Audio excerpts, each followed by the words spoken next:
Nate G219 here to help it back and better. Y'all know what it is. It's November 11th, about 7:45, 8 o'clock in the morning. But that doesn't matter. First, I want you guys to hit that like and hit that subscribe. I need to get these subscribers up there. And then I want you to hit that channel if you want to help donate. The Cash App's right there. It'd be much appreciated. Not begging. It would just be appreciated. Trying to update the studio, and I'd like to take this a little farther. You guys know I'm trying to change the way of at least one person if I can. And if I did that, I mean, I feel I've done something positive. That my experiences with prison and stuff have been now turned into a positive thing. I know they have for me, because had it not been for prison, I wouldn't be here. I wouldn't be doing the great things I'm doing. I'd likely be dead, or in prison somewhere else, doing a lot longer. I needed to go when I went. And today I'm going to be telling you a story about a young man named Thomas Reichler. Little Tommy. I'm not sure his nickname right now. Waiting for a response from him. But this young man I had met in March of 2016. I had to do a little 45-day stint to get off this stupid program. Hold on, time out. Time in. This little early release program, the county of Porter County, Indiana, had kind of talked me into getting released from prison early on this CTP program. It's Community Transition Program. It's a bunch of bull donkey, and it set me up for failure. I didn't receive any other charges or anything like that, but I couldn't follow schedules. You weren't allowed to have a girlfriend, just a whole bunch of things a man just getting out of prison shouldn't be forced to do, especially the whole girlfriend scenario, or even having a girl around you. So this young man, Tommy, he was born into a family of convicts. Both grandparents on one side had been to prison. His grandfather, who he was named after, on the other side, had been to prison. Both of his parents been to prison. His stepdad had been to prison, or at least county, a bunch of times, because I had met the man. I got a little story for that. He got me in my first jail fight. I'm not going to get into the details of the story. It was over some racism that he was causing, and he dragged me into it just because I was his bunkie. So it is what it is. That was back in 2001, the summer of 01. I had to do my first 6-month bit. But as a young kid, Tommy was a great distraction for a thief. He was, in his words, he was,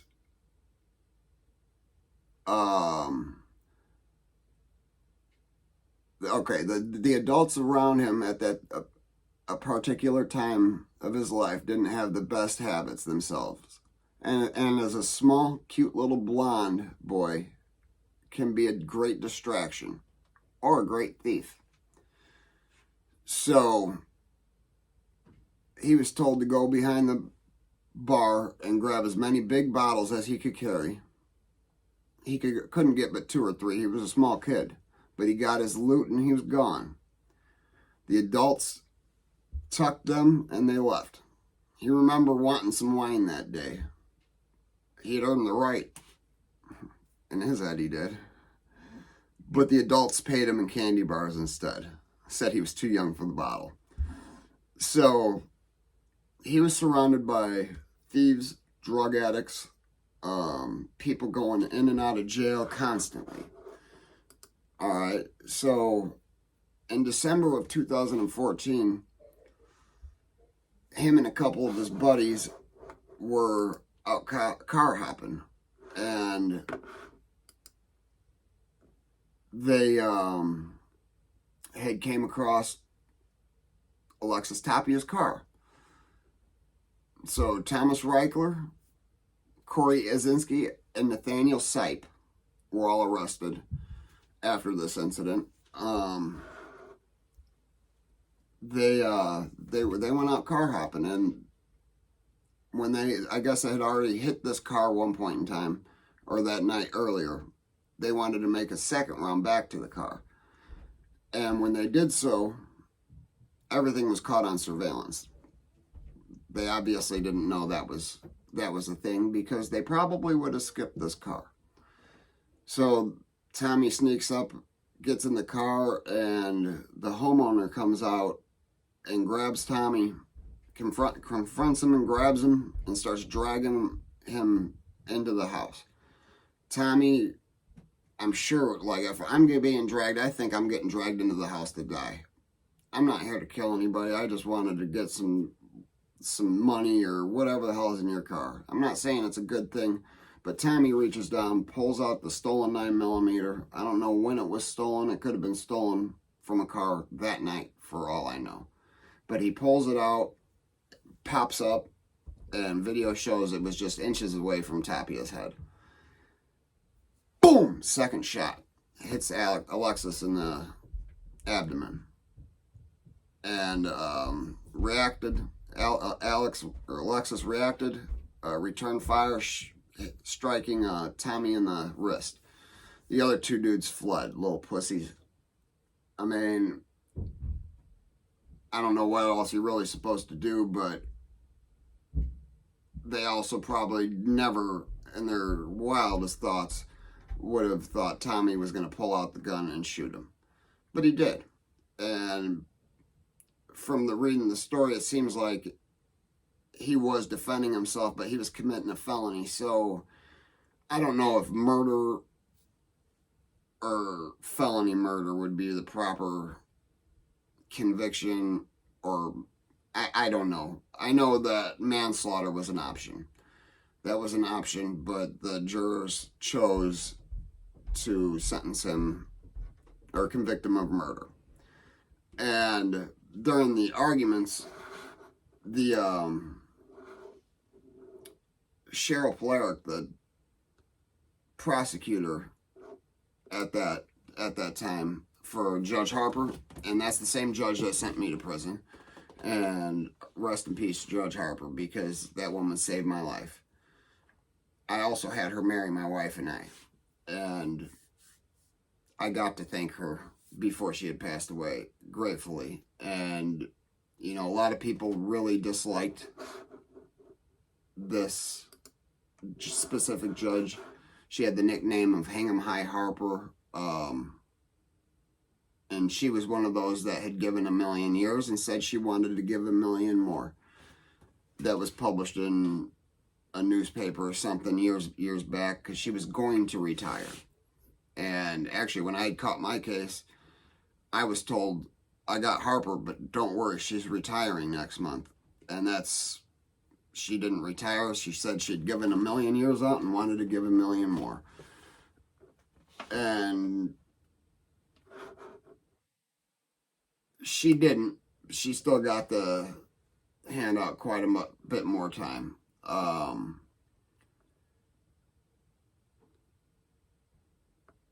So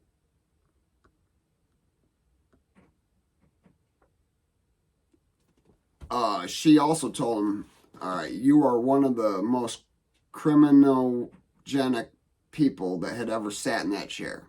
Could you imagine hearing that from the judge? But his life of crime started at the age of 11.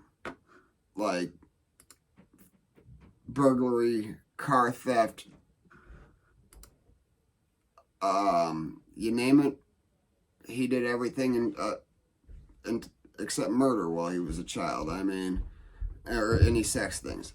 And he also stayed away from the hard drugs. That's something because of his parents being addicted and the people around them being addicted, he was surrounded by. And he saw what the drugs were doing. He saw his parents' friends lose their lives over drugs, lose their freedom over drugs. And when I say hard drugs, I'm talking heroin, cocaine, crack, meth, You know, not smoking some weed, maybe popping a couple pills wasn't really looked at as hard drugs to most people, especially with what's out there right now. But, I mean, I'm not saying that's what he was doing, and I'm not 100% sure where his line of drugs becoming hard is. I just don't know. But he was very hardcore against him and still is to this day. Which, if he's in an organization, he definitely is very hardcore against that because they have to be. And his grandfather was a part of and a ranked member of one of the white organizations, and this would have been back in the 70s, 80s maybe. I'm not 100% sure when his grandfather was in prison. Maybe 80s because Tommy's born in 96, so, and his mom is my age, so that puts him at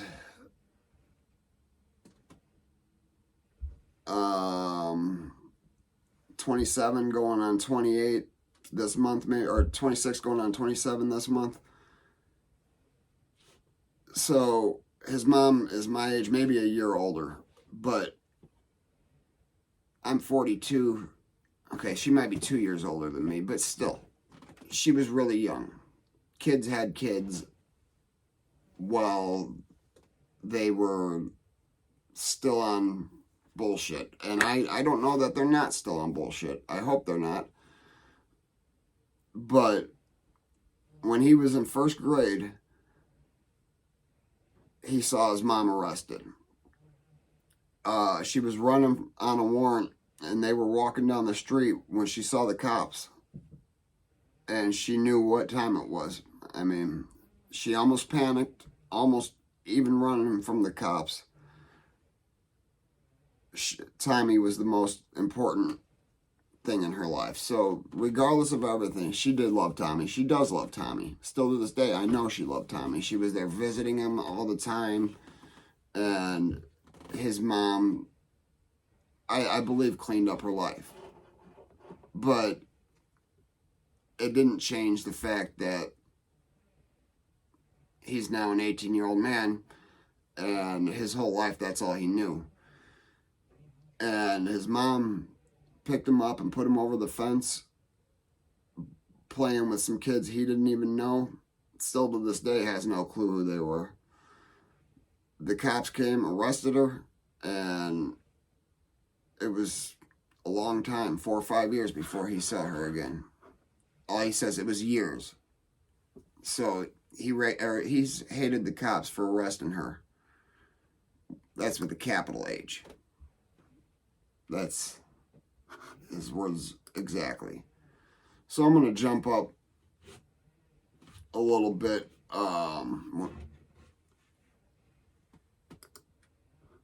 Well, okay. I'm going to actually make this a multiple part series because I'm waiting for pictures and I'm going to get a little more in depth into his life. But this just shows that even if you don't do drugs, they can still ruin your life. Because of drugs, Tommy had this mentality of F the police and let's steal this because this is what I was taught. He was taught to steal cars, break into homes, swipe bottles. His juvenile record is a pretty lengthy one. It started at 11. And he actually was 17 and turned 18 while incarcerated. He turned 18 in November, got out of jail a month later, caught a murder. So I'm not going to get into in depth into that, like I said, because, you know, there's still appeals and stuff going on. But I can tell you this, he is remorseful and full of regret. He is embarrassed. He sickened by this. And it's unfortunate because he's in a place where you have to live where you are. You have to survive by all means. The young man has had several write-ups. Just in the county jail, there was 66 incidents. He was accused of dumping boiling Vaseline on a man. And that's actually, well, while he was being sentenced, that was used as an aggravating factor, which I don't think is legal, so, because he's still not even convicted of doing so. Time out. Time in. So if you're not convicted of doing something, I don't know how they can hold it against you and say, I'm sentencing you harsher because you did this. Well, I'll tell you one thing. Tommy was a small dude in jail. He was 18. He was probably 5'5", 120 pounds. He was just a little scrawny kid. So there were people that would pick on him. There were people that just would take advantage of him. And no, Tommy would not take any shit. He was the first one to go. He would absolutely not go for anything. That's why he's got the 66 write-ups in the county jail. Now, he's even fighting an outside case right now for, I think it's battery on a law enforcement officer. So he's basically been in segregation the whole time he's been in prison. He was sentenced in, I think, 2017. Oh no, October of 2016. So almost 2 years after the shooting, he was sentenced to 62 years. And his earliest possible release date, hold on, I'll tell you guys, is not anytime close. I know that much. And like I said, it's really easy to lose time. It's really easy to get caught up in something. And him being the young small guy, his grandfather having been a part of a white organization. Okay, January 28th of 2066. And he actually does have another prison sentence on there. It was originally 62 years. Well, it is still 62 years. He's got an additional 3 years now for battery. But there's still also an open case that he's fighting. But that's irrelevant because I know nothing about it. And I just know he's fighting it. It was a lost soul being raised by lost souls that were drug addicts, that just, it's sad to see somebody just throw their life away and there's absolutely nothing that can be done about it. Alright, so yeah, January 18th of 2019 was convicted of the battery with bodily injury to public safety officer. He attacked a CO. And then there's a battery with resulting in serious bodily injury. That's still pending. So